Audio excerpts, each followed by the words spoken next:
So here again, the friendly local constitutional coop out here in California. And today's video is going to be on the real ID BS they're trying to promulgate in Washington, D.C.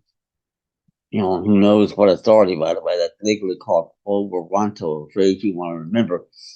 Um, but yeah, they think now you're going to need their real ID, which volunteers you into their martial law military system to be able to get on a plane and exercise your right to travel, which, oh, by the way, I've not been able to do myself in 20 years, ever since the events at 9/11 back in 2001. And that was a well orchestrated event. The entire thing that happened there, especially in New York City, but other places as well. So they could keep the states of emergency alive, and keep the president there acting as commander in chief of the armed forces, and issue executive orders up the wazoo. And by the way, I'll be talking about one later by Biden and Obama by extension, where they issue executive orders, as commander in chief of the armed forces in the area of voting rights. What the hell is this? And as usual, it links directly into the 14th War Amendment, and you'll learn more about that. Been on the book since 1868, 5:01 p.m. July 28th, 1868. And that brought about more of a downfall of the American Republic than anything else. There's a lot more that goes with it, as you'll learn. Send me an email, uwinandcourt@gmail.com, and you find out about all this crap and how this goes on and how they think the president can issue executive orders in the area of voting. Now, think about that, people. We're supposed to have sovereign, independent states here admitted into this union. As you'll learn, we ain't got none, and we haven't for close to 150 years. And this is especially true for states, quote unquote, admitted after 1859, particularly including West Bygosh, Virginia, where I spent a lot of time growing up as a kid. And I heard that, and I didn't understand back in the day what they were talking about. But I do now, because those of you who don't know, we'll talk more about it in that video. But West Bygosh, Virginia, got admitted pursuant to the war powers of Congress, overtly admitted by that. And I've got an opinion of the then Attorney General, I believe his name was Edward Bates, pointing out the real problems with that. And the bigger problem for them now is that all of the quote unquote states don't exist, even the ones that were admitted into this union, up to and including Minnesota and Oregon, I think, in about 1858, because of the 14th Amendment. And the big problem with that is no one who ratified that amendment with a capital RAT had a clue what the hell they were doing.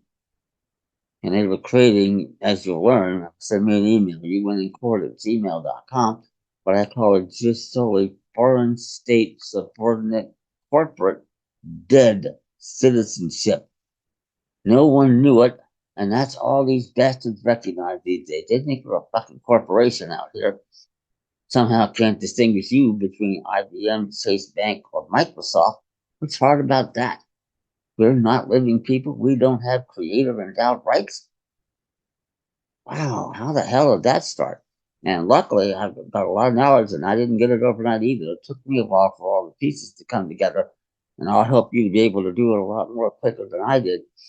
And it makes sense when you understand and start connecting the dots and getting from A to B. And that's what they didn't teach you in school either, to prevent you from being able to do it. They're not teaching your kids, as I just had on a video about education, which needs another major big change outside of Washington, D.C., not only back to the state, but back to the county level, as so much of government should be. How hard is that? County level, less expensive, more efficient, easier to control. How's that for a triple trifecta of truth? And this is the way we can beat the bastards, by getting my documents, putting them in the court, challenging jurisdiction, setting an unopposed record. And that way, and sometimes they just throw the case out, especially in an earlier era with my sweetie. I went in there for 5 or 6 times with traffic cases, and we got them thrown out because we put a lot of paperwork in there, get to the trial date, She shows up, the law enforcement doesn't. They have to dismiss, quote unquote, in the interest of justice. Now, anybody out there, if you ever heard of one of these law enforcement thugs uh, getting arrested for a willful failure to appear at a trial like that, I'd love to hear it.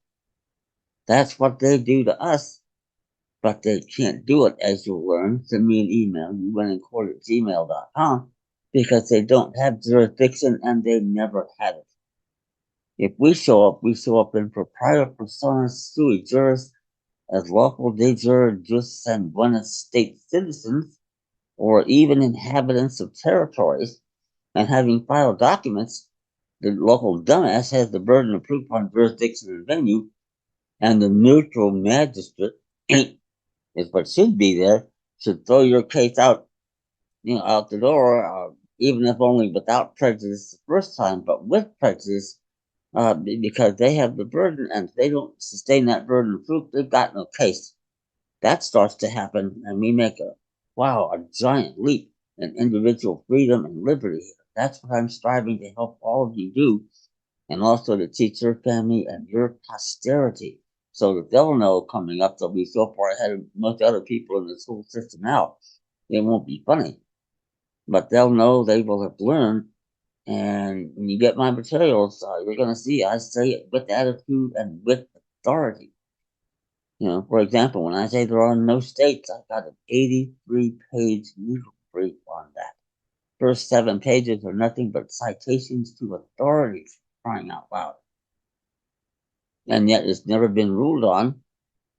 Even back in the day when they got things filed earlier, and they didn't have an 83-page brief. It wasn't that long back in the day, but I had it. And they would get filed, but there would be no answer. And then often it's not, the cases would get thrown out like they should be. That's no longer true. They've gotten past that. They think that you're a dead entity. You have no right to de facto national socialist government. It's down to respect. That's what we have to change for all of us across the board. State citizens, Asians, Africans, you name it. That's the battle. And if you have enforceable rights, that changes the equation dramatically. And now we don't have incidents like, with Jalen Walker and Takia Young and George Floyd. It doesn't happen because they have rights. And now we get these law enforcement thugs and put them behind bars and maybe put them on death row for doing what they're doing. They do have a right to be heard. I get that. My goodness. It just, some of these things are so outlandish. You wonder how in the world, and we'll talk more about that, by the way, in another video too. You'll see, in my view, what goes on behind the scenes that makes the law enforcement thugs do this. And a tip off here, most of them these days are ex-military. The exact opposite of a qualification for a peace officer. Now, I know I've gotten a little off track here, but that said, remember to subscribe, like the videos, tell your friends, get the word out.